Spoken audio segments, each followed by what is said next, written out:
சீயோன் மண்டபத்தில் வைத்து தேசத்தின் நன்மைக்காக, ஜனங்களின் விடுதலைக்காக உபவாச ஜெபம் நடைபெறும். செய்தி JPR. யாக்கோபை ஆசீர்வதிப்பதற்கு 21 வருடங்களாகிவிட்டது. நாம் தேவ சமூகத்தில் 21 நாட்கள் காத்திருக்க தயாரில்லை. உத்தமத்தோடு வாழும் வரைக்கும் கர்த்தர் உங்களை படம் விடுவேன் என்று மீண்டும் மறுபடியும் சொல்லு. இயேசுவின் அதிசய விடுதலை பெற யாவரும் இக்கூட்டத்தில் கலந்து கொண்டு அதிசய விடுதலை பெற்று செல்லுங்கள். பிசாசு பிடித்தவர்களுக்காக விசேஷமாய் ஜெபிக்கப்படும்.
பிரியமானவர்களே, 24 மணி நேரமும் ஜீவ ஒளி தொலைக்காட்சியை கீழ்கண்ட கேபிள் டிவி சேனல்களில் கண்டுகளிக்கலாம்.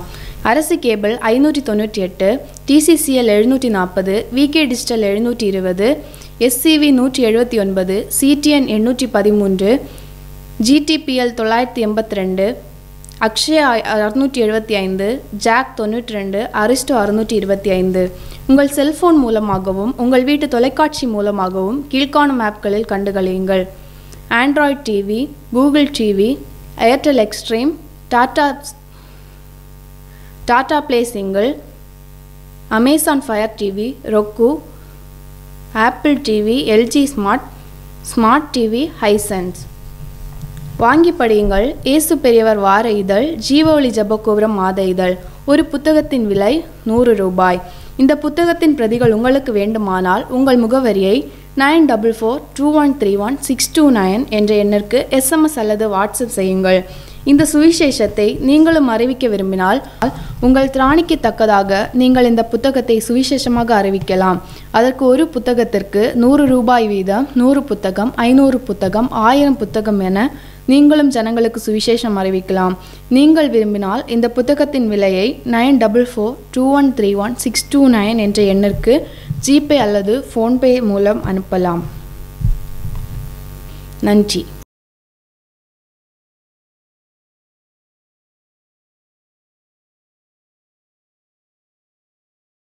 Sir, ஆண்டவருக்கு ஸ்தோத்திரம். நான் திருப்பூர்ல இருந்து வரேன். எனக்கு முடியாம இருந்துச்சு. நான் டெய்லி ஜெபம் பண்ணுவேன். அல்லேலூயா அல்லேலூயா அல்லேலூயா. அல்லேலூயா. மொட்டை அப்பா அடிச்சு விட்டாரு. எனக்கு முடியாம இருந்துச்சு. இல்ல அப்பா தான் அடிச்சு விட்டாரு. ஆமாங்க.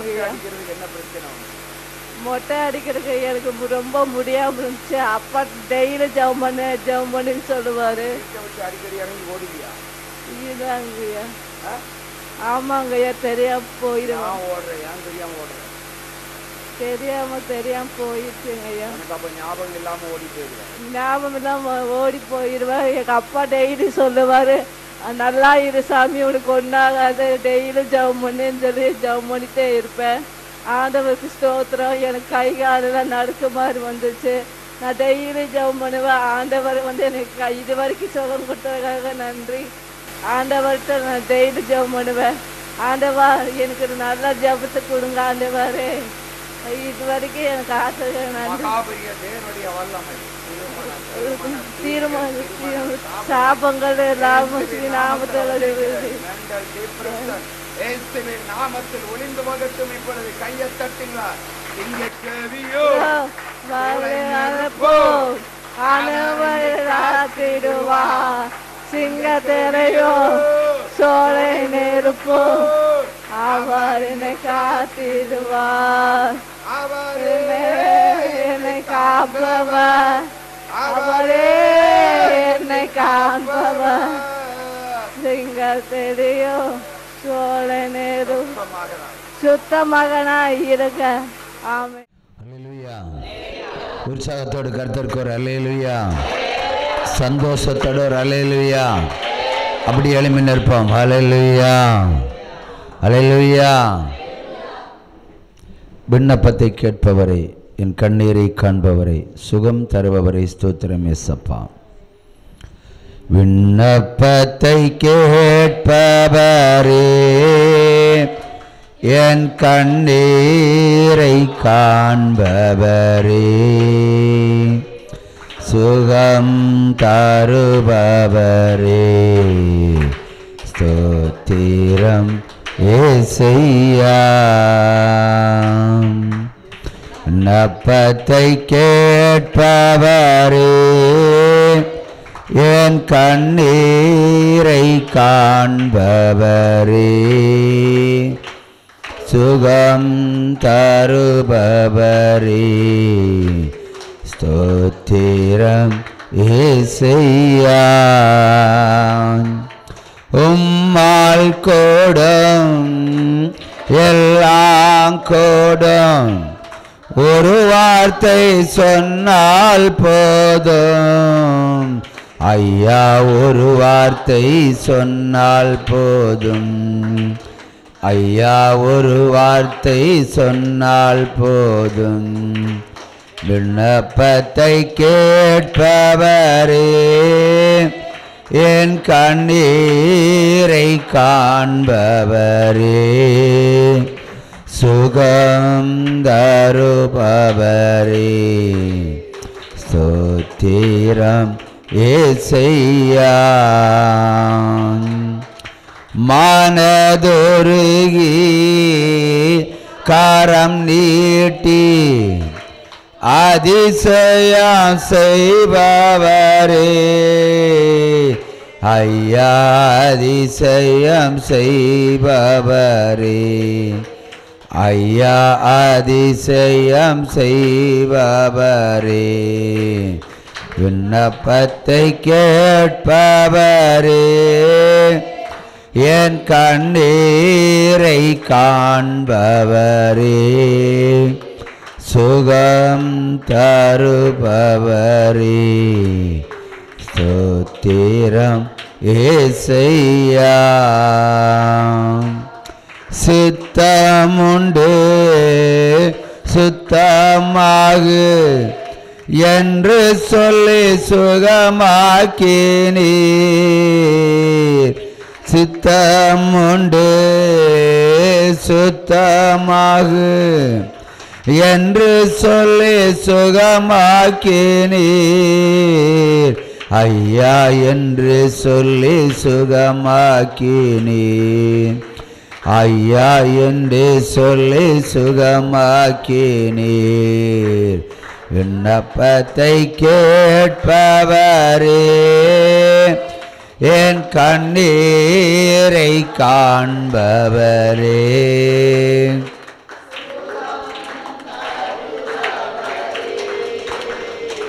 ஸ்தோத்திரம் ஏசையா. என் நோய்களை சிலுவையிலே சுமர்ந்து தீர்த்தீரையா. என் நோய்களை சிலுவையிலே சுமர்ந்து தீர்த்தீரையா. ஐயா சுமந்து தீர்த்தீரையா. ஐயா சுமந்து தீர்த்தீரையா. விண்ணப்பத்தை கேட்பவரே, என் கண்ணீரை காண்பவரே,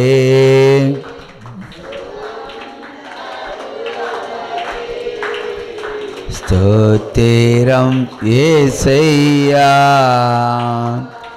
குருடர்களை பார்க்கச் செய்தீர், மூடவர்கள் நடக்கச் செய்தீர். குருடர்களை பார்க்கச் செய்தீர், மூடவர்கள் நடக்கச் செய்தீர். ஐயா மூடவர்கள் நடக்கச் செய்தீர். ஐயா மூடவர்கள் நடக்கச் செய்தீர். விண்ணப்பத்தை கேட்பவரே, என் கண்ணீரை காண்பவரே, சுகம் தருபவரே, ஸ்தோத்திரம் ஏசையா. உம் காயத்தால் சுகமானேன், ஒரு கோடி ஸ்தோத்திரமே.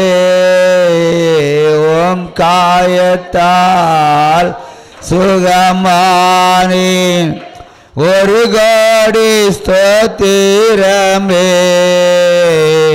ஐயா ஒரு கோடி ஸ்தோத்திரமே. ஐயா ஒரு கோடி ஸ்தோத்திரமே.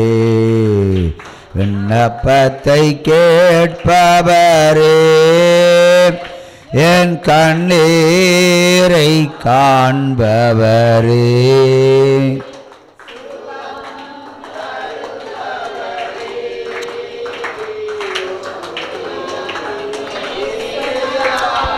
ஹல்லேலூயா ஹல்லேலூயா.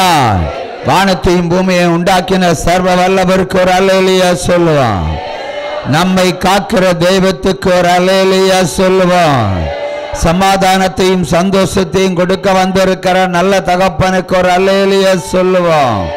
அதிசயம் செய்ய போகிற நல்ல தேவனுக்கு ஒரு அல்லேலூயா. நம்மை வாழ வைத்து கொண்டிருக்கிற நல்ல தகப்பனுக்கு ஒரு அல்லேலூயா. இன்றும் என்றும் ஜீவிக்கிற நல்ல தகப்பனுக்கு ஒரு அல்லேலூயா. அல்லேலூயா. இந்த ஓய்வு நாளை நம்மை கூட்டி வர செய்த நல்ல தகப்பனுக்கு ஒரு அல்லேலூயா. அல்லேலூயா. வரப்போகிற நல்ல தேவனுக்கு ஒரு அல்லேலூயா சொல்லி ஆர்ப்பரித்து கரவோசை எழுப்பி தேவனுடைய நாளுக்காக காத்திருப்போம். அல்லேலூயா. கையை தட்டி கையை தட்டி கையை தட்டி கையை தட்டி கையை தட்டி கையை தட்டி கையை தட்டி கையை தட்டி கையை தட்டி கையை தட்டி கையை தட்டி கையை தட்டி கையை தட்டி கையை தட்டி கையை தட்டி கையை தட்டி கையை தட்டி கையை தட்டி கையை தட்டி சிங்கக்கேவியோ சூளை நெருப்போ அவர் என்னை காத்திடுவார். சிங்கக்கேவியோ சூளை நெருப்போ அவர் நம்மை காத்திடுவார். அவரே என்னை காண்பவர், அவரே என்னை காப்பவர். சிங்கக்கேவியோ சூளை நெருப்போ அவர் நம்மை காத்திடுவார். அல்லேலூயா அல்லேலூயா அவன் நம்மை நடத்திடுவார். அல்லேலூயா அல்லேலூயா அவன் நம்மை உயர்த்திடுவார். அல்லேலூயா அல்லேலூயா அதிசயம் செய்திடுவார். சிங்கக்கேவியோ சூளை நெருப்போ அவர் என்னை காத்திடுவார். அல்லேலூயா. வாசிப்பதற்கு எடுத்துக் கொள்ளப்படுகிற வேத வசனம் எரேமியா 31 அதிகாரம் 36 வசனம். எரேமியா 31 அதிகாரம் 36 வசனம்.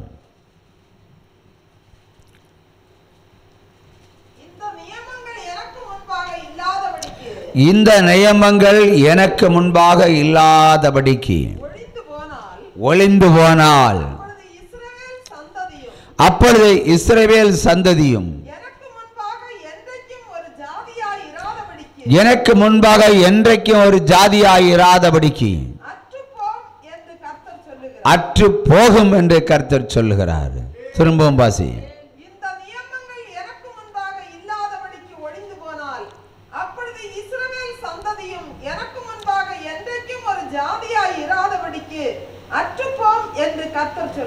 மறுபடியும் இந்த நியமங்கள் எனக்கு முன்பாக இல்லாதபடிக்கு ஒழிந்து போனால் அப்பொழுது இஸ்ரவேல் சந்ததியும் எனக்கு முன்பாக என்றைக்கும் ஒரு ஜாதியாய் இராதபடிக்கு அற்றுப்போம் என்று கர்த்தர் சொல்லுகிறார். ஹல்லேலூயா.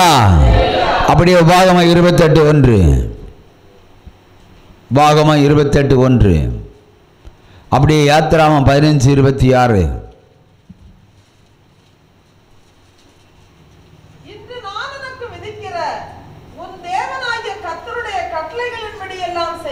நீ கவனமாய் இருக்கும்படிக்கு அவர் சத்தத்திற்கு உண்மையாய் செவி கொடுப்பாயானால் உன் தேவனாகிய கர்த்தர் பூமியில் உள்ள சகல ஜாதிகளிலும் உன்னை மேன்மையாக வைப்பார். அல்லேலூயா. யாத்திராகமம் 15:26 அல்லேலூயா. நீ உன் தேவனாகிய கர்த்தருடைய கட்டளைகளுக்கு கவனமாய் கேட்டு சத்தத்தை கவனமாய் கேட்டு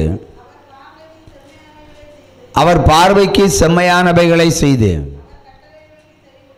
அவருடைய கட்டளைகளுக்கு செவி கொடுத்து அவருடைய நியமங்கள் யாவற்றையும் கை கொண்டால் நான் எகிப்தியருக்கு வரப்பண்ணின வியாதிகளில் ஒன்றையும் உனக்கு வர பண்ணேன். நானே உன் பரிகாரியாகிய கர்த்தர்.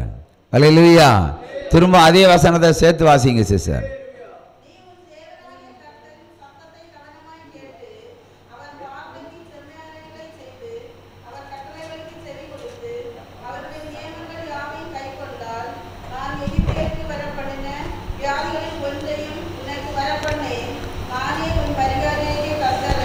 ஆமென். அல்லேலூயா சொல்லி உற்சாகமா கையை தட்டலாம். அப்படியே 1 பேதுரு 1:4 வாசிக்க கேட்போம். அப்படியே அமரலாம். 1 பேதுரு 1:4. அல்லேலூயா. அவர் இயேசு கிறிஸ்து மரித்தோரிலிருந்து எழுந்ததினாலே அழியாததும் மாசற்றதும் வாடாததுமாகிய சுதந்திரத்திற்கு ஏதுவாக ஜீவனுள்ள நம்பிக்கை உண்டாகும்படி தமது மிகுந்த இரக்கத்தின்படியே நம்மை மறுபடியும் ஜனிப்பித்தார். அல்லேலூயா. அல்லேலூயா. அமர்வோம். மறுபடியும் நம்மை ஜனிப்பித்திருக்கிறார். உற்சாகமா கையை தட்டுங்க. அல்லேலூயா. அல்லேலூயா. மறுபடியும் நம்மை உயிர்ப்பித்திருக்கிறார். அல்லேலூயா. உற்சாகமா கையை தட்டுங்க. அல்லேலூயா. ஆண்டவர் இன்று நமக்கு சொல்லுகிற காரியங்கள் என்னவென்றால், என் நியமங்கள் உன்னிடத்தில் இல்லாவிட்டால், என் நியமங்களும் கட்டளைகளையும் நீ புறம் தள்ளினால் நானே இஸ்ரவேலில் உன்னை ஒரு ஜாதியாய் இராதபடிக்கு அறுத்து போடுவேன்னு சொல்றார். அற்று போக பண்ணுவேன். என் கட்டளைகள் நியமங்களையும் கவனமாய் கேட்டு கீழ்ப்படிந்தால் நீ இஸ்ரவேல் புத்திரராய் கர்த்தருடைய பிள்ளையாய் இருப்பாய், என்றென்றைக்கும் இருப்பாய். இல்லை என்றால் இஸ்ரவேல் ஒரு ஜாதி இராமல் போகும், நான் அறுத்து போடுவேன் என்று சொல்லுகிறார். கண்டிஷன் என்ன? என் கட்டளைகளையும் நியமங்களையும் நீ கை கொள்ள வேண்டும். கை கொள்ளாவிட்டால் நீ ஜாதியாய் இராமாட்டாய், ஒரு மனுஷனாய் இராமாட்டாய், கர்த்தருடைய கரத்தில் நீ இருக்கவே முடியாது என்று ஆண்டவர் தெளிவாய் சொல்கிறார். அதே வேளையில் உபாகமம் 28:1 என்ன சொல்கிறார்? சேம், இன்று நான் உனக்கு விதிக்கிறேன் உன் தேவனாய கர்த்தருடைய கட்டளையின்படி எல்லாவற்றையும் செய்ய நீ கவனமாய் இருக்க வேண்டும். அவர் சத்தத்துக்கு உண்மையாய் செவி கொடுப்பாயானால் உன் தேவனாகிய கர்த்தர் பூமியில் உள்ள சகல ஜாதிகளுக்கு உன்னை மேன்மையாக வைப்பார். உற்சம கையை தட்டலாம். இங்கே என்ன சொல்ல? என் கட்டளைகளை கவனமாய் கேட்டு கீழ்ப்படிந்தால் உனக்கு என்ன வச்சிருக்கிறாரு? பூமியில் உள்ள சகல ஜாதிகளுக்கு மேன்மையாக உன்னை உயர்வாக வைப்பேன் என்று பிராமிஸ் பண்ணுகிறார். அல்லேலூயா. கண்டிஷன் அவருடைய கட்டளைகளையும் நியமங்களையும் கவனமாய் கேட்டு கீழ்ப்படிந்தால். யாத்திராகமம் 15:26 என்ன சொல்லுகிறது?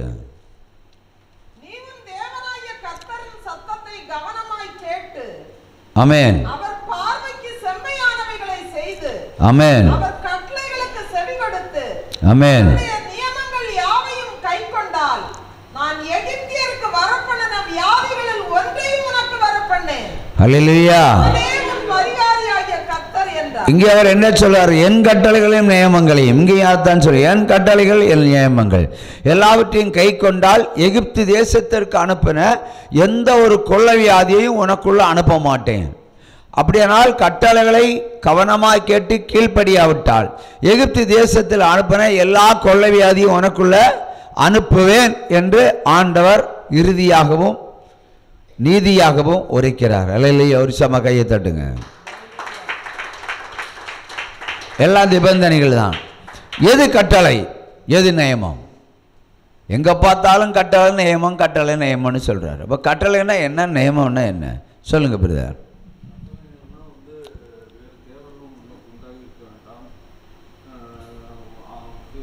அந்த 10 கட்டளை சொல்லிடுவோம், உட்காருங்க. அந்த 10 கட்டளை யாராவது பின்பற்ற முடியுமா? பின்பற்ற முடியாது, பின்பற்ற முடிகிறது இல்லை.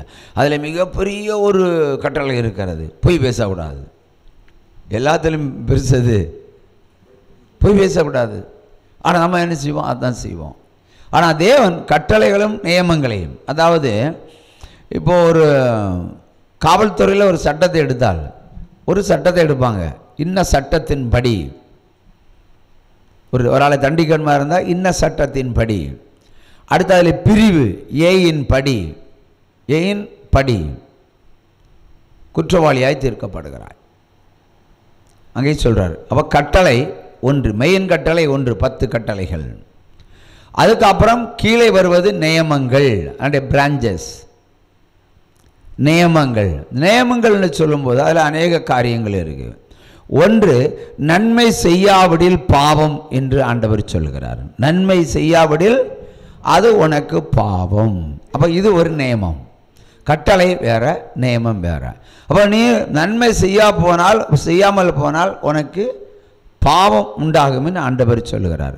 ஏசையா 1ஆம் அதிகாரம் 17வது வசனத்தை வாசிக்க கேட்போம். ஏசையா 1ஆம் அதிகாரம் 17வது வசனம். நன்மை செய்ய படியுங்கள், நியாயத்தை தேடுங்கள், ஒடுக்கப்பட்டவனை ஆதரித்து திக்கற்ற பிள்ளையனுடைய நியாயத்தையும் விதவையின் வழக்கையும் விசாரியுங்கள். அல்லேலூயா. இது நியமங்கள். இது என்னது? நியமங்கள். என்ன சொல்றார்? நன்மை செய்ய படியுங்கள் ஒன்று. ரெண்டாவது என்ன சொல்றாரு? நியாயத்தை தேடுங்கள். மூன்றாவது, ஒடுக்கப்பட்டவனுக்கு ஆதரவு கொடுக்க வேண்டும். திக்கற்ற பிள்ளையனுடைய நியாயத்தை விசாரிக்க வேண்டும், விதவையின் வழக்கையும் விசாரிக்க வேண்டும். இதில் 5 நியமங்கள் இருக்கிறது. ஹல்லேலூயா. ஒரு வசனத்தை எடுத்துக்கொண்டால் கட்டளை, இப்போ ஏசாயா 1:17 என்பது ஒரு கட்டளை. அந்த கட்டளைக்குள்ள 5 காரியங்கள் சொல்லப்பட்டிருக்கிறது. இந்த 5ஐயும் ஒரு கிறிஸ்தவன் பின்பற்றினால்தான் பரலோகம் போக முடியும். அல்லேலூயா. 5ஐயும் பின்பற்ற வேண்டும். அல்லேலூயா. ஆகவே கட்டளையும் நியமங்களையும் நாம் பின்பற்றினால் ஒழிய தேவ சமூகத்தில் நீதியாய் செல்ல முடியாது. அல்லேலூயா. யாக்கோபு 4:17 என்ன சொல்லுகிறது? யாக்கோபு 4:17.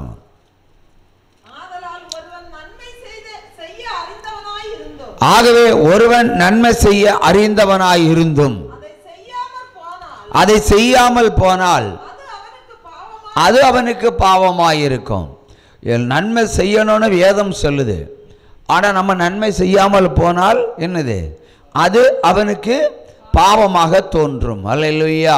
யாக்கோபு 1:27 எடுங்க. யாக்கோபு 1:27. திக்கற்ற பிள்ளைகளும் விதவைகள் படுகிற உபத்திரவத்திலே அவர்களை விசாரிக்கிறது, உலகத்தாரால் கரைபடாதபடிக்கு தம்மை காத்து கொள்ளுகிறதுமே பிதாவாகிய தேவனுக்கு முன்பாக மாசில்லாத சுத்தமான பக்தியாக இருக்கிறது. அல்லேலூயா. ஒரு சம கையை தட்டலாம். அல்லேலூயா. மாசில்லாத, அதாவது கரைபடாத, அழுக்கடையாத ஒரு சுத்தமான பக்தி. எப்படி? திக்கற்ற பிள்ளையினுடைய வழக்கை விசாரிக்கிறதா உண்மையான பக்தி. அப்போ இயேசு கிறிஸ்து மேல் உண்மையான ஒருவன் அன்பு கொண்டிருந்தால் அவன் என்ன செய்வான்? திக்கற்ற பிள்ளையினுடைய வழக்கை விசாரிக்க வேண்டும். அதுதான் அன்னை தெரசா செய்து கொண்டிருக்கிறார்கள். உற்சாகமா கையை தட்டுங்க. அல்லேலூயா. அதான் உண்மையான பக்தி. நம்ம எல்லாம் முக்காட போடுவோம் இல்லையா? ஏன் முக்காட போடுவோம்? தலைக்கு மேலே ஒன்று போட்டிருக்குல்ல, ஒரு முக்காடு போடுவோம். அதான் ஆலயத்துக்கு போகிறேன் என்பதுக்கு ஒரு அடையாளம் இல்லையா? கையில் பைபிள் வச்சிருக்கிறோம். இது அடையாளம். நாம் ஆண்டவரை தேடி போகிறேன், கையில் பைபிள். அல்லேலூயா. அடுத்து வெள்ளை வஸ்திரம் போட்டுருவோம். எங்கே போகிறோம்? சர்ச்சுக்கு போகிறோம். வெள்ளை வஸ்திரம் போட்டாலே சர்ச்சுக்கு போகிற பார்ட்டின்னு தெரிஞ்சுக்கிடுவாங்க. ஸோ இதெல்லாம் ஒரு வெளியரங்கமான பக்தி. ஆனால் உள்ளரங்கமான பக்தி என்பது நீ திக்கற்ற பிள்ளையை விசாரிப்பது தான். திக்கற்றவர்களை விசாரிக்கிறது தான் உண்மையான பக்தி. அது தேவனுக்கு முன்பாக சுத்தமாக இருக்கிறது, பரிசுத்தமாக இருக்கிறது என்று சொல்லுகிறார். ஆகவே திக்கற்றவனுடைய பிள்ளையை விசாரிக்காமல் போனால் நம்மிடத்தில் பக்தி இல்லை என்பதுதான் மெய்ப்பொருள். ஒரு சம கையை தட்டுங்க. இப்போ ஒரு காரியத்தை நம்ம சொல்லுவோம், நம்ம ஒன்றும் இல்லாமல் இருக்கிறோம் இல்லையா? எக்ஸாம்பிள், நமக்கு ஒன்றும் இல்லை. நம்ம எப்படி ஏழையின் வழக்கை விசாரிக்க முடியும்? நம்ம எப்படி திக்கற்ற பிள்ளைக்கு உதவி செய்ய முடியும்? எப்படி கைம்பெண்ணுக்கு நம்ம உதவி செய்ய முடியும்? அப்படி ஒரு கேள்வி எழுப்போம். நாம் ஒவ்வொரு நாளும் அனுதினமும் சாப்பாடு வேண்டி போராடுகிறோம், சாப்பாட்டு காசுக்கு வேண்டி போராடுறோம், கடனுக்கு வேண்டி போராடுகிறோம், வட்டி கொடுப்பதற்காக போராடி கொண்டிருக்கிறோம். இந்த வேளையில் இந்த வசனம் நமக்கு வந்தால் நம்ம என்ன செய்ய முடியும்? ஒரு கேள்வி. என்கிட்ட இருந்தால் கொடுத்துருவேன் எல்லாரும் சொல்லுவாங்க இல்லையா பிரதர்? என்கிட்ட இருந்தால் ஆண்டவர் என்ன சொல்கிறாரு? இருந்ததை கொடுன்னா சொல்கிறாரு. இருக்கிறத கொடு, இருந்தால் கொடுப்பேன் என்று சொல்வதை விட இருக்கிறதை கொடுப்பதுதான் மிகப்பெரிய ஒரு காணிக்கை. ஒரு சம கையை தட்டுங்க. அல்லேலூயா. அப்போ இருக்கிறத அவர் விதவைக்கு கொடு, அவர் மிகுந்த ஒரு காணிக்கை. இருக்கிறதை திக்கற்ற பிள்ளைக்கு கொடு, அது மிகுந்த ஒரு காணிக்கை. நம்ம அதை செய்ய மாட்டோம். நம்ம வயத்தை மட்டும்தான் எப்பவும் பார்ப்போம். பிற வயதை பார்த்தாச்சுன்னா நம்ம வேறு என்ன செய்யும்? தானாக பசி தீரும். இப்போ ஒரு தாயை எடுத்துக்கொள்வோம், சட்டியில் இருக்கிற சாப்பாடெல்லாம் எடுப்பாங்க. கூட்டுக்கறி நல்லா இருந்தாச்சுன்னா பிள்ளைங்க என்ன செய்வாங்க? இன்னும் கொஞ்சம் சோறு போடுமா, இன்னும் கொஞ்சம் சோறு போடுமா, இன்னும் கொஞ்சம் சாதம் போடுமான்னு சொல்லுவோம். அவள் சுரண்டி சுரண்டி என்னது போட்டு கொடுங்க. பிள்ளை சாப்பிட்டா தாய் சாப்பிட்ட மாதிரி. அப்போ நீ சாப்பிட இல்லையே, நீங்கள் சாப்பிட்டா நாம் சாப்பிட்ட மாதிரி தானே தானே? இது இயற்கையான ஒரு சுபாவம். ஹல்லேலூயா. அப்போ நமக்கு கீழே எப்போவுமே அண்ணாந்து பார்க்கக்கூடாது. எப்போவுமே இந்த அண்ணாந்து பார்க்கவும் தடுக்கி விழுவான். இப்போ ரோட்டில் ஒரு தான் போயிட்டுருக்கிறான், இப்படியே வானத்தை பார்த்து நடந்தால் என்ன ஆகும்? கீழே போய் விழுவான். ஒன்றே கால் தடுக்கும், இல்லை என்றால் என்னது பள்ளத்தாக்கில் விழுவான், இல்லை ஒரு நாய் வந்து கடிக்கும், இல்லை சர்ப்பத்தை மதிப்பான். ஏதாவது ஒரு சம்பவம் நடக்கும். நம்ம எப்போ அண்ணாந்து பார்க்கிற சுபாவம் உடையவர்கள். இந்த கிறிஸ்தவர்கள், நம்ம கிறிஸ்தவர்கள் அண்ணாந்து பார்க்கிற சுபாவம். அதாவது உயர் அடைக்கலத்தில் இருக்கிற பிள்ளைகளை பார்த்து பார்த்தே நம்ம வாழ்வோம். அவன் அப்படி இருக்கிறான், இவன் அப்படி இருக்கிறான், அவன் அப்படி இருக்கிறான், இவன் அப்படி இருக்கிறான், நம்ம எப்படி இருந்தோம், ஒன்றுமே நடக்கலையேன்னு சொல்லக்கூடிய ஒரு புலம்பல், ஒரு வாழ்க்கை நம்மிடத்தில் இருக்கிறது. அல்லேலூயா. நம்ம என்ன செய்யணும்னா நம்மோட இருக்கிற கீழே இருக்கிற பிள்ளைகளை பார்க்கணும். தரையை பார்த்து நடைங்க, தடுக்காமல் போகலாம். தரையை பார்த்து நடந்தால் என்ன செய்யும், விழாமல் போகலாம். ஆகவே தரை மட்டத்தில் இருக்கிற ஏழைகளை பாருங்க. இப்போ அவங்கள விட நம்ம பெருசு தானே. இப்போ வீதியில் இருக்காங்க, பிச்சைக்காரெல்லாம் இருக்காங்க, பிச்சை பாத்திரம் வச்சுக்கிட்டு, அவங்கள பாருங்கள், நீங்கள் சந்தோஷப்படுங்க. அப்போ அவங்கள பிச்சை எடுப்பதற்கென்று வைத்திருக்கிறார். அவங்கள விட நம்ம மேலான பாத்திரங்கள் தானே. அதற்கு ஆண்டவரை துதிக்கணுமா இல்லையா? ஏன் அண்ணாந்து பார்க்க வேண்டும்? அது அவர்களுக்கு கொடுக்கப்பட்ட ஆசீர்வாதம். நாளை நம்ம உயர்த்தப்படுமானால் ஒரு கூட்டம் நம்மை அண்ணாந்து பார்க்கத்தான் செய்யும். ஆகவே எப்போது நம்ம என்ன செய்யும், நமக்கு கீழே இருக்கிறவங்களை பார்க்க வேண்டும். அப்பொழுதுதான் என்னுடைய சக்தி பலி நமக்கு புரியும். இப்போ கீழே இருக்கிறவனுக்கு பெருசாக கொடுக்க வேண்டிய அவசியம் இல்லை இல்லையா? ஒரு பிச்சைக்காரன் இருக்கிறான், அவனும் பாத்திரத்தில் 100 ரூபா போட்டால் அவங்களுக்கு என்ன கஷ்டமா? ஒரு கஷ்டமும் இல்லையே, தாராளமாக போடலாம் இல்லையா? ஏன் அப்போ 1000 கொடுக்க வேண்டாம், 100 கொடுக்கலாம் இல்லை? எப்போவுமே கீழே இருக்கிற பிள்ளைகள், ஒன்றுமே இல்லாத திக்கற்ற பிள்ளைகள், கைம்பெண்கள், ஒன்றுமே இல்லாமல் இருப்பாங்க. அவங்களுடைய ஒன்றும் இல்லைன்னா அன்பையாவது செலுத்தலாம் இல்லையா? ஒரு பரிபூர்ணமான அன்பையாவது செலுத்தலாம் இல்லையா? அதையும் செலுத்த மாட்டோம். நம்ம ஸ்டேட்டஸ் தானே லவ் பண்ணுவோம் இல்லையா? எப்போவுமே நம்ம ஸ்டேட்டஸில் உள்ள ஆளுக்கு தான் அன்பை ஷேர் பண்ணுவோம். கீழே உள்ள ஒரு சேரியிலையோ ஒரு தரைமட்டத்தில் நம்ம இருக்கிற ஒருத்தர் நம்ம வீட்டுக்குள்ளே யாரி வந்தால் நம்ம உள்ளே விடுவோமா? ஏன்னா 50,000 ரூபா சோபம் வாங்கி வச்சுருக்கிறான், இவன் போய் அதில் உட்காரவா? கதவை பூட்டிட்டு வெளியே வந்து நிற்போம். என்னப்பா உனக்கு வேணும்? வாசல் இருந்து வாங்கிட்டு போயிரு, அப்படி தானே சொல்லுவோம். ஒரு அன்பை கூட காட்ட முடியவில்லை. ஆனால் அப்படிப்பட்ட ஒரு ஏழை, ஒருவேளை ஒரு தரித்திரன் உன் வீட்டு வாசலை தட்டினால் நீ கதவை திறந்து அவன் மிகப்பெரிய இருக்கையில் அவனை உட்கார வச்சு பாருங்க, அவன் எவ்வளோ சந்தோஷப்படுவான் பாருங்க. அந்த சந்தோஷத்தில் இவன் நல்லா இருக்கட்டும்னு சொல்லி ஜெபம் பண்ணிட்டு போவான். உண்மையிலேயே நல்லா இருப்போம். ஆனால் அதே இடத்துல ஒரு கோடீஸ்வரனை உட்கார வச்சு பாருங்க, அவன் என்ன பண்ண, நமக்கு முன்னாடியே காலை தூக்கி என்ன செய்வான், அவன் காலில் போடுவான். நமக்கு முன்னாடி காலை ஆட்டிக்கிட்டு இருப்பான். அப்போ அவன்கிட்ட பெருமை. அப்போ என்ன பிரயோஜனம்? பெருமையை தேடினால் தாழ்மையை சந்திக்க வேண்டியது வரும். எப்போதுமே மேலே இருக்கிறவர்களை பார்ப்பதை விட கீழே இருக்கிறவர்களை பார்க்கும் பொழுது நமக்கு இல்லை என்ற சொல்ல வரவே வராது. ஏன்னா கீழே இருக்கிறவனை கொடுக்கக்கூடிய அளவுக்கு சக்தி திராணி நமக்கு ஆண்டவர் தந்திருக்கிறார் இல்லையா? மறக்க முடியுமா? அப்போ இல்லைன்னு நீங்கள் சொல்லக்கூடாது. இல்லை பணக்காரன் கொடுக்க சொல்கிறாரு, இல்லையே இல்லையே, திக்கிட்ட பிள்ளை கொடு. இப்போ நம்ம சக்தி கொடுக்கலாம். நமக்கு 100 ரூபா இருந்தால் கொடு, இல்லை 50 ரூபா கொடு, அதையும் கொடுக்க மாட்டோம்ல. இப்போ சாரி பார்த்து உதவி எடுத்துக்கொள்ளுவோம். அப்போ சாகிறதுக்கு வருவ பொறுக்கிறா, தீர்க்க தரிசி போகிறான். நீ சாப்பிட்றே இல்லையோ, நீ சாப்பிட்டு செத்து போறியோ இல்லையோ, ஐ டோன்ட் கேர், பட் இருக்கிறல முதல் பங்கு எனக்கு கொடுத்துரு. பிடிச்சி வாங்கிட்டார், கேட்டு வாங்கிட்டார். அது எதுக்கு அந்த பைபிளில் எழுதப்பட்டிருக்குன்னு சொன்னால் நம்ம புரிந்து கொள்வதற்கு. அல்லேலூயா. நம்ம எப்போதும் சொல்லுவோம் நம்மகிட்ட இல்லையே, இருந்தால் கொடுத்துருவோமேன்னு. அப்போ ஆண்டவர் என்ன சொல்றார்? இன்றைக்கு அவர் நின்று பேசுகிற வார்த்தை, நான் பேசல, நின்று பேச, இருக்கிறதை கொடு, இருக்கிறதை கொடு, சோதித்து பார் வேண்டுமானால். இப்படிதான் ஆண்டவர் சவால் விட்டு சொல்கிறார். அவர் எக்காலத்திலும் நம்ம இல்லை என்று சொன்னால் உண்மையிலேயே நம்ம இல்லாத லிஸ்டில் போயிடுவோம், இல்லாத லிஸ்டில் போயிடுவோம். நம்முடைய வாயிலிருந்து இல்லை என்ற வார்த்தையை வரக்கூடாது. என்ன சொல்லலாம்? இப்போது உதவி செய்ய என்னிடத்தில் திராணி இல்லை என்று சொல்லி தப்பித்து போகலாம். இது ஒரு அழகான வார்த்தை. இப்போது உனக்கு உதவி செய்ய எனக்கு திராணி இல்லை. இப்போ நம்ம வீட்டில் 1000 ரூபா வச்சுருப்போம், பிச்சைக்காரன் வந்து நிற்பான், அம்மா தாயே, காசு இல்லைப்பா. அப்போ 1000 ரூபாய் வச்சுக்கிட்டு இல்லைன்னு சொன்னால் பொய்யிலே பேசுகிறோம். அப்போ ஆண்டவர் பரலோகத்தில் இருந்து என்ன பண்ணுவார்? அடிப்பாரா, உதைப்பாரா, கொல்லுவாரா? கொல்லுவார். ஏன்னா பொய் தானே பேசியிருக்காங்க. பொய் சொல்லுகிற நாவ முடக்கப்படும். இப்போ நமக்கு 1000 ரூபாய் இருக்குது, 5000 ரூபாய் பிரச்சனை இருக்குது.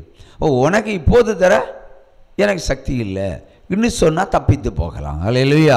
இல்லை என்றால் இருக்கிறதை கொடுக்க வேண்டும். இல்லை என்றால் கொஞ்சம் ரூபாய் என்கிட்ட இருக்குது, என்னுடைய அவசியத்துக்காக இருக்குது, இன்னொரு வாட்டி உனக்கு உதவி செய்கிறேன்னு சொல்லி அனுப்புனா ஆப்பாப்பா நல்ல நீதியுள்ள மனிதனாக இருக்கிறான், நீதியுள்ள மனிதனாக இருக்கிறான்னு சொல்லி சந்தோஷத்தோடு போவான். நீ கொடுத்ததை விட அதிகமாக சந்தோஷப்படுகிறது அவன் தான். அல்லேலூயா. ஆக எப்பவும் தேவ சமூகத்தில் நீதியை தேட வேண்டும். அல்லேலூயா. நீதியை தேடினால் நமக்கு தேவன் பலத்த காரியத்தை செய்ய போகிறார். அல்லேலூயா. 1 பேதுரு 1ஆம் அதிகாரம் 4வது வசனத்தை வாசிக்க கேட்போம். 1 பேதுரு 1ஆம் அதிகாரம் 4வது வசனம். அவர் இயேசு கிறிஸ்து மரித்தோரிடத்தில் எழுந்ததினாலே அழியாததும் மாசற்றதும் என்னது வாடாததுமான சுதந்திரத்துக்கு ஏதுவான ஜீவனுள்ள நம்பிக்கை. நல்லா புரிஞ்சுடுங்க. அதுல என்ன சொல்ற? ஜீவனுள்ள நம்பிக்கை. அல்லேலூயா. நம்முடைய நம்பிக்கையில் என்ன இருக்கணும்? ஜீவன் இருக்க வேண்டும். அல்லேலூயா. தன் மிகுந்த இரக்கத்தின்படியே நம்மை மறுபடியும் ஜெனிப்பித்திருக்கிறார். அல்லேலூயா. ஆகவே பிறந்திருக்கிறோம், மறுபடியும் ஜெனிப்பித்து இந்த கிறிஸ்துவுக்குள்ள ஜெனிப்பித்து அவர் வைத்திருக்கிறார். எதற்காக வைத்திருக்கிறார்? உனக்குள்ள ஜீவனுள்ள நம்பிக்கை உண்டாக வேண்டும். அல்லேலூயா. செத்த நம்பிக்கையில் என்னத்தைக்கலாம் செத்த விசுவாசத்தை பார்த்தோம் இல்லையா? அப்படித்தானே? இன்னைக்கு என்ன சொல்ற? ஜீவனுள்ள நம்பிக்கை. உன்னுடைய வார்த்தையில ஜீவன் இருக்க வேண்டும். அல்லேலூயா. இயேசு கிறிஸ்துவினுடைய வார்த்தையில் ஜீவன் இருக்கிறது. இருக்கா இல்லையா? இருக்கு. மடவனை பார்த்து சொன்னார், எளிமை நடனார். எளிமை நடந்தான். அவள் வார்த்தை ஜீவன் தானே.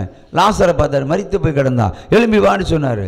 அப்போ இவருடைய ஜீவனுள்ள வார்த்தை அங்கே போய் அவனுக்கு ஜீவனை கொடுத்திருக்கிறது.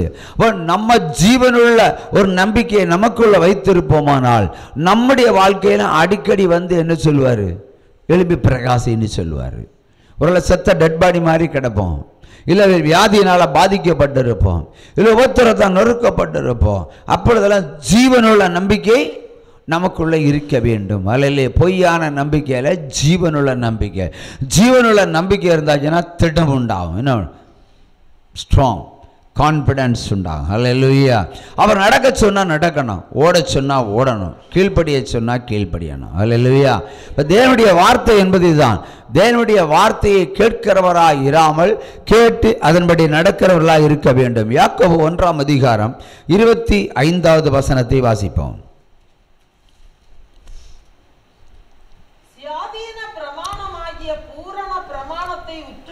சுயாதீன பிரமாணமாகிய பூரண பிரமாணத்தை உற்று பார்த்து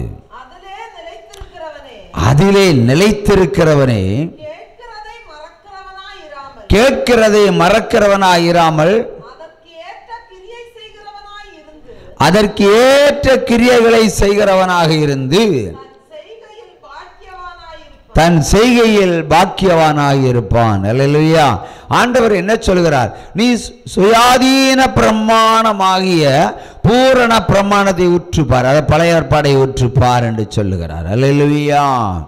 அதிலே உற்று பார்த்து அதிலே நிலைத்திருக்கிறவன், பழைய ஏற்பாட்டின் வேத வசனங்களுக்கு நிலைத்து நிற்கிறவன் கேட்கிறதை மறக்கிறவனாயிராமல், கேட்கிறதை ஒருபோதும் மறக்க மாட்டான், அதற்கேற்ற கிரியைகளை செய்கிறவனாய் இருப்பான் என்று ஆண்டவர் இங்கே சொல்லுகிறார். அல்லேலூயா.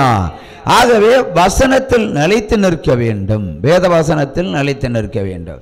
இதை ஒரு டைப் ஆஃப் கிறிஸ்டியானிட்டி எடுத்துக்கொள்வான். ஒரு டைப் ஆஃப் கிறிஸ்தவர்கள் எடுத்துக்கொண்டால் சில காரியங்களை சொன்னால் அவங்க தப்பித்து போகிற ஒரே காரியம் அது பழைய ஏற்பாடுன்னு சொல்லுவாங்க. எடுத்தடுப்பில் என்ன சொல்லுவாங்க?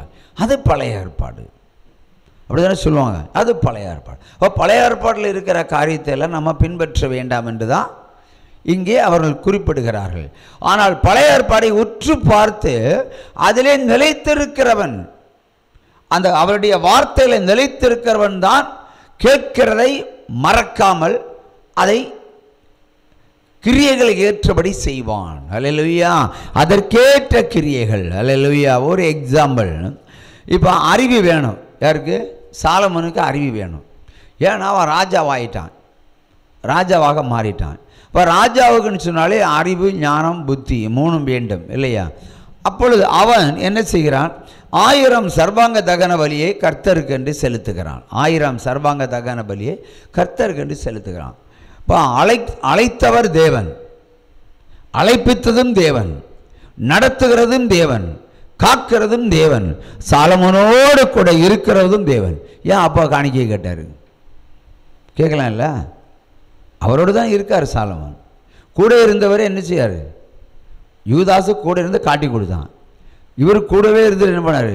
திடீர்னு கழுத்தை பிடிக்கிற மாதிரி ஒரு காணிக்கையை கொண்டு வான்னு சொல்கிறார். இப்போ 1000 சர்வாங்க தகன பலியை கொடுக்குறான். ஒரு மாடு இல்லை, 1000. இப்போ 1000 மாடுகளை ஒன்று வரிசையாக விட்டு பாருங்கள், எவ்வளோ இருக்கும்?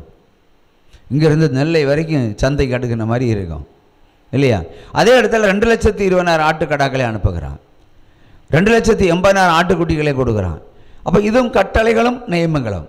கொண்டு வா என்பது கட்டளை, இத்தனை கொண்டு வா என்பது நியமங்கள். அல்லையா? உற்சாகமாக கையை தட்டுங்க. நீ பொருத்தனையை கொண்டு வா என்று சொல்வது கட்டளை, ஆனால் இவ்வளவு கொண்டு வா என்று சொல்வது நியமங்கள். அல்லேலூயா.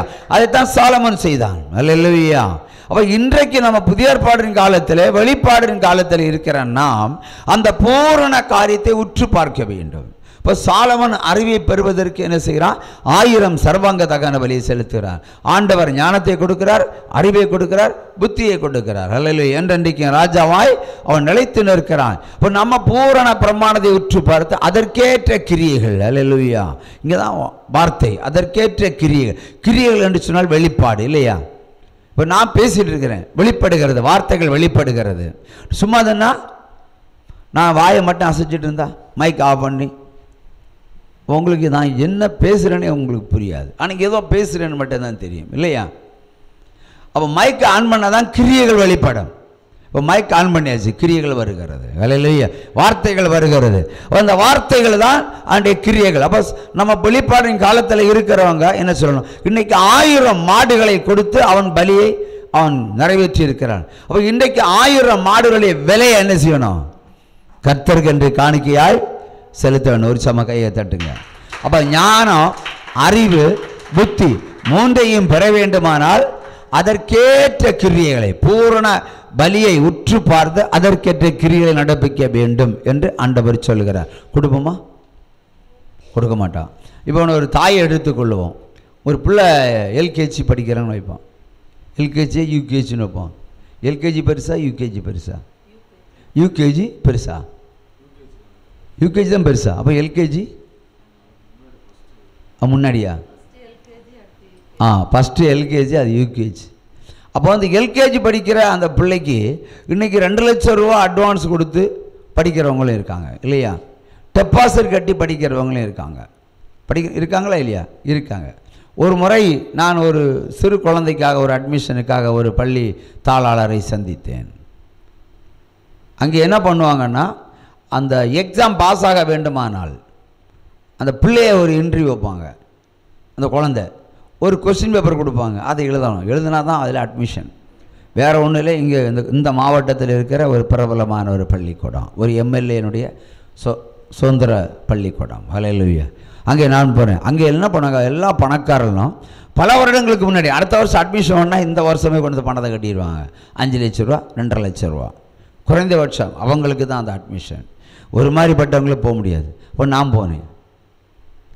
நான் இந்த பக்கத்தில் இருக்கிற ஒரு சூப்பர் மார்க்கெட்டினுடைய ஓனருடைய மகனுக்கு தான், பிள்ளைக்கு தான், பெண் பிள்ளைக்கு தான் அட்மிஷனுக்கு கூப்பிட்டு போனேன். முதல்ல என்ன பார்த்ததுமே அவர் எழும்பி நின்னார். எனக்கு ஆக்சுவலி தெரியாது, அவரை கரஸ்பாண்டன்ஸே தெரியாது. எழும்பி நின்னார். ஐயா இங்கே வந்திருக்கீங்க, ஏதாவது ஊழல் பிரச்சனை ஏதாவது வந்துச்சான்னு. இப்போ நான் பத்திரிகை ஆசிரியர் அல்லவா, பள்ளிக்கூடங்களில் ஊழல் எழுதுகிறவன். அப்போ இங்கே ஏதாவது ஒரு போட்டு கிடச்சதான்னு கேட்டாங்க. அதெல்லாம் இல்லை, இந்த பிள்ளைக்கு அட்மிஷன் வேணும். உடனே அவர் உட்கார்ந்தார். பரவாயில்ல, உங்கள் பிள்ளையா, அட்மிஷன் போட்டுடலாம். இல்லை, என் பிள்ளையில் நம்ம ரிலேட்டிவ். அது அப்பா என்ன பண்ணுறாரு, மளிகை கடை வச்சுருக்காரு. அம்மா என்ன பண்ணுறாங்க, மளிகை கடையில் இருக்காங்க. அப்போ சார் வேறு பிள்ளையை கூட்டுவாங்க, அட்மிஷன் கொடுக்கலாம். அது ஏன், மளிகை கடைக்காரன் நடத்துகிறவங்க எப்படி பிள்ளைக்கு கோச்சிங் கொடுக்க முடியும்? எப்படி காலையில் டியூஷன் பண்ண முடியும்? அவங்க காலையில் மளிகை கடைக்கு போவாங்க. அப்போ பிள்ளை என்ன செய்யும், ஒழுங்காக படிக்காது. ஒழுங்காக படிக்காதும்போது எனக்கு ரிசல்ட்டில் பாதிப்பு வரும். எனக்கு 100 எடுக்கணும். ஆகவே இந்த பிள்ளைக்கு அட்மிஷன் கொடுக்க முடியாது. அப்போ தான் நான் மறுபடியும் பேனா அப்படி சொன்ன பாருங்க, நீங்கள் எக்ஸாம் வைக்கிறீங்களோ, இன்டர்வியூ வைக்கிறீங்களோ, மளிகை கடையோ, அதெல்லாம் இங்கே கவலை கிடையாது. இப்போதைக்கு அட்மிஷன் போட்டால் தான் நான் இங்கேருந்து எழும்புவேன். எக்ஸாம் வைக்கக்கூடாது, அட்மிஷன் போடணும், டொனேஷன் வாங்கக்கூடாது. 2 காரியத்துக்கு வந்திருக்கு. உடனே அட்மிஷன் போட்டு கொடுத்தாரு. இதுதான் மேட்ரு. அல்லேலூயா. உலக அதிகாரம் ஒரு மனிதனுக்கு தேவை. அல்லேலூயா. அதுவும் கர்த்தரால் வர வேண்டும். இல்லைன்னா அவர் 3 லட்சம் 4 லட்சம் 5 லட்சம் கொடுக்க ரெடி. கொடுத்து அட்மிஷன் 10 வயசு இல்லாமல் அட்மிஷன் வாங்கியாச்சு. அல்லேலூயா. ஆகவே பெருமை, இன்னைக்கு பேரண்ட்ஸ் எல்லாம் பெருமை, கல்வியில் ஞானத்தை பெறுவதற்கு இந்த மாதிரி ப்ரௌடான ப்ராப்பர்ட்டி ஆகிய அந்த பள்ளிக்கூடங்களுக்கு சென்று பணத்தை கட்டி படிக்கிறாங்க.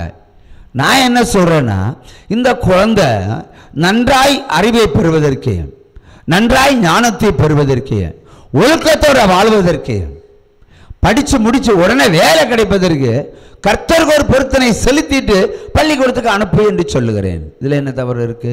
கையை கட்டுங்க.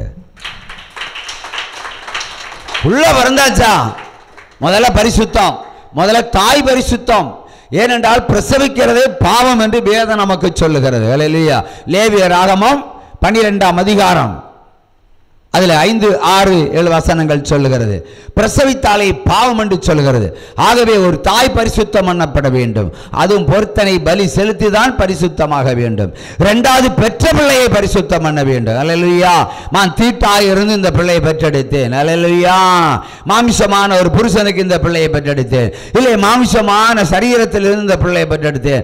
ஆக இந்த குழந்தையை பரிசுத்தம் பண்ணுங்கன்னு சொல்லி குழந்தை பேரில் பொருத்தனை செலுத்தி பரிசுத்தம் பண்ண வேண்டும். 2. 3வது பள்ளிக்கூடத்துக்கு போகும்போது ஆண்டவரை போற வழியிலும் வர்ற வழியில நீர் பாதுகாக்க வேண்டும். பிள்ளைக்கு ஞானத்தை கொடுக்க வேண்டும், பிள்ளைக்கு அறிவை கொடுக்க வேண்டும், பிள்ளைக்கு புத்தியை கொடுக்க வேண்டும். உயர் அடைக்கலது அந்த பிள்ளை என்னாலும் வாழணும்னு சொல்லி அந்த பிள்ளை பேர்ல பொருத்தனை செலுத்தி அனுப்பணும். இதுதான் உண்மையான கிறிஸ்தவம். ஏதாவது கிறிஸ்தவர்கள் பின்பற்றுவார்களா? பின்பற்ற மாட்டாங்க. இதென்ன சத்தியம்? அப்ப கட்டளை நியமங்கள் என்பது இதுதான். இதை பின்பற்ற வேண்டும். பின்பற்றாவற்றில் அவர் என்ன பண்ணாரு? எனக்கு முன்பாக நீ ஒரு ஜாதியாய் இராமல் அற்று போக பண்ணுவேன். அல்லேலூயா. இஸ்ரவேல் ஜனங்கள் என்னுடைய கட்டளைகளை காக்காமல் போனால், என் கட்டளைகளின் நியமங்களை பின்பற்றாமல் போனால், என் சந்ததியில் இருந்து என் சன்னதியில் இருந்து வேறற்று போக பண்ணுவேன். இதான் கர்த்தர் சொல்லுகிற வார்த்தை. அல்லேலூயா. வேறற்று போக பண்ணுவேன். அதாவது அவருக்கும் உனக்கும் உள்ள உடன்படிக்கை முறிச்சிருவார். உங்களுக்குள்ள நட்பு, ஆண்டவருக்கு உங்களுக்குள்ள நட்பை முறிச்சிருவார். முறிச்சிட்டு அவர் பரலோகத்துக்கு போயிடுவார். உடனே அந்த சீட்டில் யார் வந்து இருக்கிறது? அந்திகிறிஸ்து வந்து உட்காருவான். இப்போ ஒரு பஸ்ஸு டிரைவர் ஓட்டிகிட்டு இருக்காரு, திடீர்னு ஹார்ட் அட்டாக் வரும், நெஞ்சு வலி வரும். உடனே அவர் என்ன பண்ணார்? நெஞ்சு வலிக்குதுப்பா, யாராக இருந்தால் ஓட்டுங்கன்னு சொல்லுவார், இல்லையா? உடனே அடுத்த ஒரு டிரைவர் ஓட்டுவான். அப்போ அழைக்கப்பட்ட டிரைவர் அப்பாயின்மெண்ட் டிரைவருக்கு வியாதிப்பட்டால் செட்டில் ஆயிடணும், இல்லையா? ஆனால் அதே வண்டியை ஓட்டணும். உடனே அந்திகிறிஸ்துவான ட்ரைனிங் இல்லாத ஒருத்தன் வந்து வண்டியை ஓட்டுவான். அவன் தாறுமாற வண்டியை எங்கேயாவது போட்டுவான். இப்போ கர்த்தருடைய பாதையில் நின்று சொல்லுகிற ஒரு ஊழியக்காரனாக இருந்தால் நியமங்களையும் கட்டளைகளையும் உங்களுக்கு தான் முதல்ல கற்றுத்தர வேண்டும். வசனங்களை உங்களுக்கு கற்றுத்தர வேண்டும். அப்போ தான் நீங்கள் பயில முடியும்.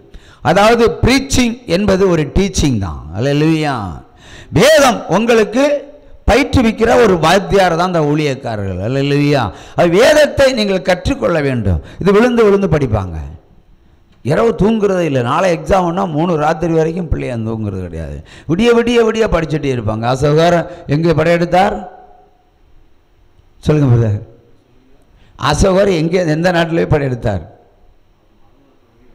அதெல்லாம் மறந்து போச்சு. உட்காருங்க, படிக்கிற பிள்ளைங்க. அசோகர் எங்கே யுத்தத்துக்கு போனார்? உனக்கும் தெரியலன்னா எனக்கும் தெரியாது. நீ சொல்லு. கலிங்கத்துக்கு போனாரா? எங்கேயோ ஒரு நாட்டுக்கு போனார், இல்லையா? அப்போ நம்ம சொல்லுவோம் அசோகர் கலிங்க நாட்டுக்கு படையெடுத்து சென்றார். இதை ஞாபகப்படுத்த ஒரு பிள்ளை புஸ்தகத்தை வச்சுக்கிட்டு இங்கிருந்து அங்கே போகும். அசோகர் அசோகர் அசோகர் அசோகர் கலிங்கத்துக்கு படையெடுத்து சென்றார், படையெடுத்து சென்றார், படையெடுத்து சென்றார். அடுத்து மறுபடியும் வருமா? கொஞ்சம் தாண்டி யோசிப்பாங்க. அடுத்துக்கப்புறம் பிரேக் ஆகும். அசோகர் அசோகர் சந்தேகம் வரும். கலிங்கமா கனிஷ்கா நாடா? குழப்பம் வரும். உடனே புஸ்தகத்தை பார்க்கணும். அதான் மறுபடியும் இங்கிருந்து அங்கே போகணும். அசோகர் கலிங்கத்துக்கு படையெடுத்து சென்றார். அசோகர் கலிங்கத்துக்கு படையெடுத்து சென்றார். உடனே தலையில் தட்டு, உள்ள இரு, வெளிஞ்சு போவாத, ஞாபகத்துக்கு இருக்கட்டும். மறுபடியும் கொஞ்சம் தாண்டவம் மறந்து போ. அசோகரில் நிற்கும். அசோகர் அசோகர் அசோகர் கா கா கா கா கா, கலிங்கன் வராது. கா கா கா, குழப்பம் வரும். சாத்தான் குழப்பம் பண்ணுறான். அவ சொல்ல முடியாது. அது எக்ஸாம் பேப்பரில் அப்படிதான். அசோகர் கலிங்கத்துக்கு படையெடுத்து சென்றார் இருக்குன்னு வச்சுக்கிடுங்களேன், ஒரு ஆப்ஷன் கொஸ்டின். அப்போ கலிங்கமா கனிஷ்காவா, குழப்பம் வர்றாங்க, தெளிவு இருக்காது. அந்த கிரி சொல்லுவான் கலிங்கம் இல்லை கனிஷ்கான்னு. அப்போ நம்ம ராத்திரி முழுக்க படித்தது கலிங்கம், இங்கே ஓட்டு போடுறது இங்கே கனிஷ்கருக்கு ஓட்ட போடுவோம். தோத்து தொப்பி அடித்து நிற்போம். கடைசியில் மார்க்கு குறைஞ்சி போச்சு, தூக்கு போடுறதுக்கு திட்டம் போடுவோம். ஐயோ மதிப்பெண் குறைஞ்சி போச்சு, நான் இனி இந்த மாணவர்கள் மத்தியில் வாழ முடியாது, என்னால் இருக்க முடியாது. அப்பா அம்மா திட்டுவாங்க, நான் செத்து போறேன் செத்து போறேன் செத்து போறேன் செத்து போறேன் செத்து போறேன். அப்ப அந்த விஷயத்துல செத்து போ செத்து போ செத்து போ, அதுக்குதான் அவன் வீட்டில் உட்கார்ந்து இருக்கிறேன் நீ செத்து போறதுக்கு வேண்டி. கர்த்தர் வெளியே போனா இவன் உள்ள உட்கார்ந்து சாவுக்கு ஏதுவான வழியை நடத்துவான். கர்த்தர் உள்ள வந்தா வாழ்வுக்கு ஏதுவான வழியை நடத்துவார். அந்த வாழ்வுக்கு ஏதுவான வழிதான் கட்டளைகளும் பிரமாணங்களும். கட்டளைகளும் பிரமாணங்கள் என்பது இதுதான். ஒரு சிலர் கேட்பாங்க, போன 2 வருஷம் முன்னாடி நான் உங்களுக்கு 1000 புத்தகம் அடிக்க காசு கொடுத்தேன், இப்போ மரணக்கட்டு வந்திருக்குன்னு சொல்றீங்களே, இப்போ எப்படி 1000 புத்தகம் மறுபடியும் அடிக்க சொல்றீங்க? இன்னும் ஒரு கேள்வியை கேட்பாங்க, நியாயமான ஒரு கேள்வி. அதான் அந்த கிறிஸ்தனுடைய கேள்வி. அப்போ நான் சொல்வேன், நீ மருத்துவர் இடத்துல போன வருஷம் உனக்கு ஜுரம் வந்துருச்சு. அப்போ நீ பணத்தை கட்டி பிளட் டெஸ்ட்டு அந்த டெஸ்ட்டு இந்த டெஸ்ட்லாம் எடுத்து மெடிசின் எடுத்து ஒரு 2000 3000 செலவு பண்ணியிருப்பேன். நோய் குணாச்சு. 7 நாள் மருந்து எடுத்திருப்பேன் இல்லையா, 7 நாள் மெடிசின் எடுத்திருப்பேன், குணாயிருச்சு. இந்த வருஷம் அதே ஜுரம் வருது, நீ அதே டாக்டர்கிட்ட போ. அவர் காசு கேட்பாரா, ஓசில் ட்ரீட்மெண்ட் தருவாரா? காசு தானே கேட்பாரு. அப்போ நீ சொல்லு, போன வருஷம் நான் ஸ்கேன் எடுத்தேன், போன வருஷம் நான் பிளட் டெஸ்ட் எடுத்தேன், போன வருஷம் நான் பணம் கட்டினேன், போன வருஷம் ட்ரீட்மெண்ட் எடுத்தேன், போன வருஷம் மாத்திரை எடுத்தேன். அப்போ இப்போ ஏன் நீங்கள் அவங்களுக்கு தரணும்? அன்றைக்கு காசு வாங்கிட்டீங்களா, இப்போ நீங்கள் இலவசமாக செய்யுங்க. டாக்டரே செய்ய மாட்டார். அப்போ உலகத்தை உண்டாக்கின பலத்த டாக்டர் நம்ம டாக்டர் ஓசில் தருவாரா? தரமாட்டார்ல. மரண கட்டு 2வது வராமல் இருப்பதற்கு நீ பரிசுத்தமாக இருக்க வேண்டும். என்ன செய்யணும்? ஒருவன் ஒரு முறை பரிசுத்தம் அடைந்தால் இன்னொரு பொருத்தனை தேவையே இல்லை. சத்தியமாக கையை தட்டுங்க. அல்லேலூயா, சத்தியம். ஆனால் மறுபடியும் நீ பாவம் செய்து மறுபடியும் நீ பின்வாங்கி போய் மறுபடியும் பாவம் செய்தால் மறுபடியும் மறுபடியும் மறுபடியும் மறுபடியும் மறுபடியும் பொருத்தனை பொருத்தனை பொருத்தனை. அதான் கேட்பேன். அல்லேலூயா, உற்சாகமாக கையை தட்டுங்க. அல்லேலூயா. இப்போ ஒருவர் பாவம் செய்தாச்சு, ஒரு எக்ஸாம்பிள், பாவம் செய்து பாவ நிவாரண பலி செலுத்தியாச்சு. லேவியராகமம் 19:22 வசனத்தின்படி பாவ நிவாரண பலி செலுத்தி பாவம் மன்னிப்பை கொடுத்தாச்சு. 6 மாதம் வரைக்கும் கரெக்டாக இருப்பாங்க. 6 மாதத்துக்கு அப்புறம் மறுபடியும் பாவம் செய்வாங்க. அடுத்து 8 மாதத்தில் அப்புறம் பாவம் செய்வாங்க. அப்புறம் 10 மாதத்தில் பாவம் செய்வாங்க. அடுத்து 2 வருஷம் பாவம் செய்வாங்க. இப்போ பாவம் செய்து அப்புறம் இந்த ஊழியத்துக்கு வரமாட்டாங்க, அப்படியே எஸ்கேப் ஆயிடுவாங்க. அப்புறம் திடீர்னு வருவாங்க, பாஸ்டர் எனக்கு ஒரு வியாதி வந்துருக்கு, ஜெபம் பண்ணுவோம், பாவ நிவாரண பலி செலுத்து. அது அன்னைக்கே செலுத்திட்டேன்ல, ஏன் 2வது முறை பாவம் செஞ்ச? தேவன் யாரை வியாதிப்பார், யாரை பாதிப்பார்? என் கட்டளைகளையும் நியமங்களையும் கவனமாக கேட்டு கீழ்ப்படிந்தால் ஒழிய விடுதலை இல்லை. இல்லை என்றால் எகிப்து தேசத்திற்கு அனுப்புன 12 வாதைகளை உனக்குள்ள அனுப்புவேன், கொள்ள வியாதியில் அனுப்புவேன் தானே சொல்றாரு. அதானே வருது. அப்படினாலும் எங்கே தவறு இருக்கிறோம்? பரிசுத்தமாய் வாழ்ந்தால் ஒரு பொருத்தனை போதும். நம்முடைய ஆத்மா கழுவுறதுக்கு ஒரு பொருத்தனை போதும் இல்லையா? ஆத்மா பாவம், அதாவது நம்முடைய பிறப்பின் பாவத்தை கழுவுறது. சட்டப்படி பேரண்ட்ஸாக கழுவணும் பிள்ளைகளை.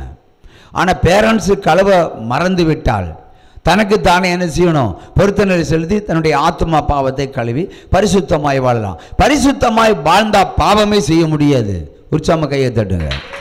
எவன் தன்னுடைய பாவங்களை ஜென்ம பாவங்களை கழுவுறானோ அவன் எக்காலத்திலும் பாவம் செய்ய தேவன் அனுமதிக்க மாட்டார். அல்லேலூயா. ஏன்னா எப்பவும் கூட இருப்பார், கூடவே இருப்பார்.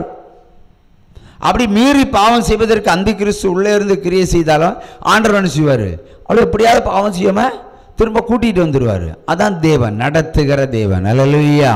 ஆகவே ஆத்மா பாவத்தை ஒரு மனிதன் கிறிஸ்தவனா பிறக்கிற ஒவ்வொரு மனிதன் கழுவித்தான் ஆக வேண்டும். அல்லேலூயா. ஆத்மா பாவம் கழுவப்படாம எத்தனை கோடி பொருத்தனைகள் செலுத்தினாலும் அப்பப்ப தப்பித்து போக முடியுமே தவிர பூரணமான விடுதலையை பார்க்க முடியாது. உற்சவமா கையை தட்டுங்க. ஆகவே எப்படி ஆகிலும் எந்த சூழ்நிலையிலும் நாம கட்டளைகளையும் நியமங்களையும் பின்பற்றித்தான் ஆக வேண்டும். ஹல்லேலூயா. பரிசுத்தமாகுதல் ஒரு கட்டளை. ஹல்லேலூயா. ஒரு ஸ்திரீ பிரசவித்தாலே பாவம், இல்லைன்னா கல்யாணம் ஆகாமல் கன்னி பொண்ணாகவே இருக்க வேண்டும்.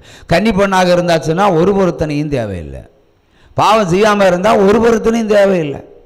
எதுக்கு காணிக்கையே கொடுக்க வேண்டாம்.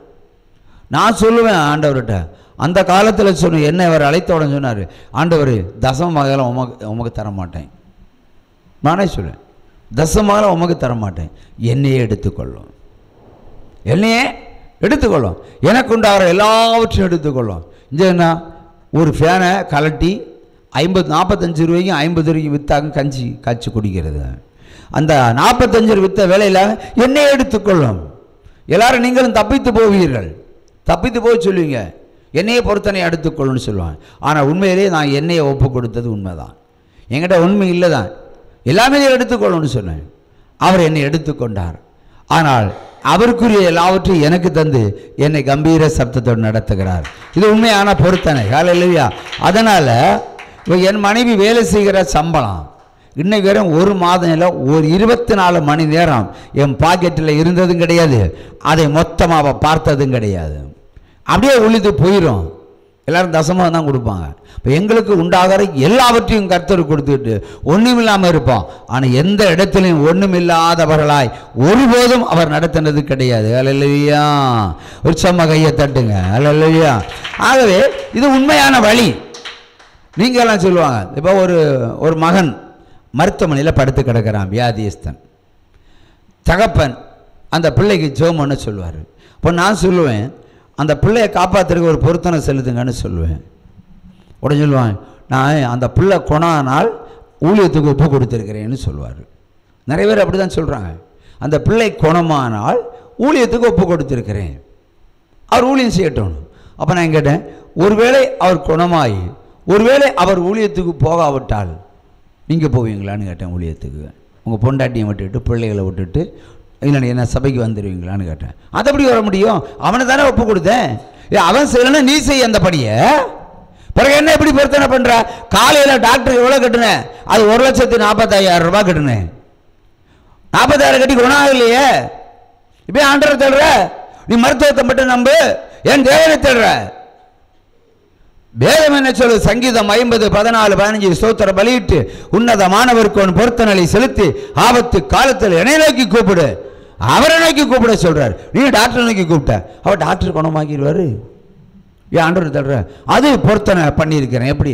அவன் குணமானால். அதிலே பாருங்க, தகப்பனுக்கே விசுவாசம் இல்லை, மகன் செத்துருவான்னு அவரை தீர்மானிக்கிறாரு. ஒருவேளை அவன் செத்து பொழைச்சு வந்தான், நான் ஊழியத்துக்கு அனுப்புறேன். நீ ஊழியத்துக்கு அனுப்புவியா, அவனை விற்று காசாக்குவியா? ஒரு பொண்ணை கட்டி வச்சு எத்தனை பவுன் நகை கிடைக்கணும் தானே பார்ப்பாங்க. தானே இட் இஸ் நேச்சுரல். அப்போ தவறான ஜப விண்ணப்பங்கள், இது அந்திகிறிஸ்துனுடைய ஜப விண்ணப்பங்கள். அந்திகிறிஸ்துனுடைய ஜப விண்ணப்பங்கள் இப்படி தான் இருக்கும். நமக்குள்ளே உட்கார்ந்துருவான், அதான் தேவன் வெளியே போனால் இவர் உள்ள வந்துடுவார். அப்போ தான் இருமனம் நமக்குள்ளே உண்டாகும். என்ன உண்டாகும்? அது உங்களுக்கு நிறையவே இருக்குது. இருமனம் உங்களுக்கு உண்டாகும். அல்லேலூயா. ஒரே காரியத்தை 2 விதமாக சிந்தித்து 2ஐயும் செய்ய விடாமல் மூளை குழம்பி போய் பைத்தியக்காரனாக வாழ்ந்துட்டு இருக்கணும். அல்லேலூயா. ஆகவே வேத பிரமாணம் அதான் நமக்கு ஜீவ விருட்சத்தினுடைய பாதை, நடந்து போகிற பாதை, காங்கிரீட் ரோடு, தடுமாறாமல் போகிற ரோடு. அல்லேலூயா. வேத பிரமாணத்தை பின்பற்றுகிறவனுக்கு ஒரு குறையும் இராது என்றுதான் வேதம் சொல்லுகிறது. அல்லேலூயா. ஆகவே இன்றைக்கு ஒரு கிறிஸ்தவன் பின்பற்ற வேண்டிய காரியம் கிறிஸ்துனுடைய பிரமாணத்தை தான், மருத்துவ பிரமாணத்தை இல்லை. ஆனால் மருத்துவ பிரமாணத்தை பார்க்கிறவர்கள் கிறிஸ்துனுடைய பிரமாணத்தையும் பார்க்கிறார்கள். ஆனால் மருத்துவத்துக்கு முக்கியத்துவம், கர்த்தருக்கு 2வது இடம். நான் சொல்றேன், கர்த்தருக்கு முதலிடம், மருத்துவத்துக்கு 2வது இடம்.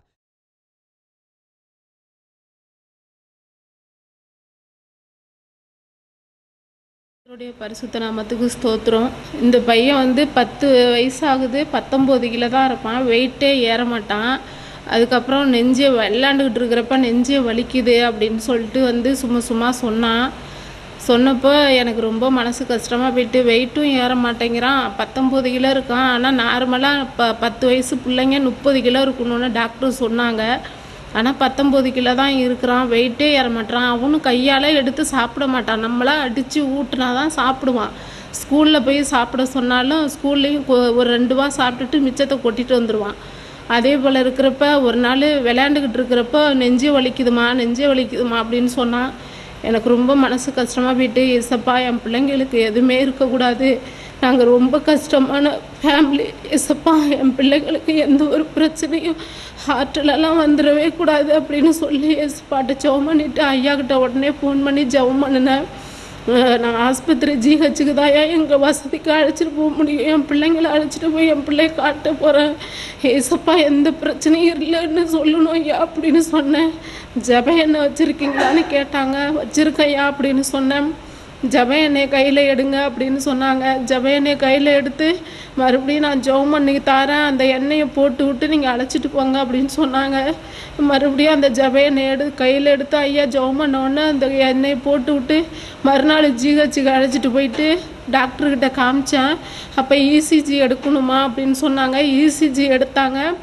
எடுத்தோடனே எனக்கு அது அவங்க பார்க்குறதுக்குள்ளே எனக்கு ஏசப்பான்னு ரொம்ப அழுவு வந்துருச்சு. என் பிள்ளைங்க எந்த பிரச்சனையும் சொல்லிடக்கூடாது ஏசப்பா, எங்கள்கிட்ட பண வசதிலாம் கிடையாதுங்க ஏசப்பா, என் பிள்ளைய நீ தான் ஏசப்பா எந்த பிரச்சனையும் இல்லாத திருப்பி கொடுக்கணும்னு சொல்லி அழுதுகிட்டே ஏசப்பா கிட்ட நின்றுக்கிட்டு இருந்தேன். அவங்க இசிஜியை எடுத்து ஒன்றா புள்ளி வச்சுக்கிட்டே வந்தாங்க. எனக்கு இதயமே வெடிச்சிரும் போல இருந்தது. என்னத்துக்காக ஒரு புள்ளி வைக்கிறாரு பேனாவில் அது நினச்சி ஏசப்பா நான் அழுவுறேன், இவன் என்னையே பார்த்துட்டு இருக்கான், ஏமா அழுவுறேன்னு. ஏசப்பா என் பிள்ளைக்கு எந்த பிரச்சனையும் சொல்லிடக்கூடாது ஏசப்பா அப்படின்னு சொல்லி நான் அழுதுகிட்டே இருந்தேன். கடைசியில் அது முடிஞ்ச உடனே எந்த பிரச்சனையும் இல்லைம்மா அவங்க பிள்ளைக்கு அப்படின்னு அந்த டாக்டர் சொன்னாங்க. நம்பலாமாங்கய்யா அப்படின்னு திரும்பி அந்த டாக்டர்கிட்ட கேட்குறேன். ஏம்மா அப்படி கேட்குற, உன் பிள்ளைக்கு எந்த பிரச்சனையும் இல்லைம்மா, ஹார்ட்லலாம் எந்த பிரச்சனையும் இல்லை அப்படின்னு சொன்னாங்க. அவங்க இங்கிலீஷில் இன்னொரு படிக்க வந்த டாக்டர்கிட்ட ஏதோ சொல்லிட்டு பேசிக்கிட்டு பேனாவில் புள்ளி வச்சாங்க. அப்போ ஏதோ நம்ம பிள்ளைக்கு ஏதோ பிரச்சனை போல இருக்குன்னு நான் பயந்து போய் ஏசப்பாவை கூப்பிட்டு அந்த இடத்துல ஏசப்பா பெரிய அற்புதம் செஞ்ச தேவனுக்கு கொடான கொடி ஸ்தோத்திரம்.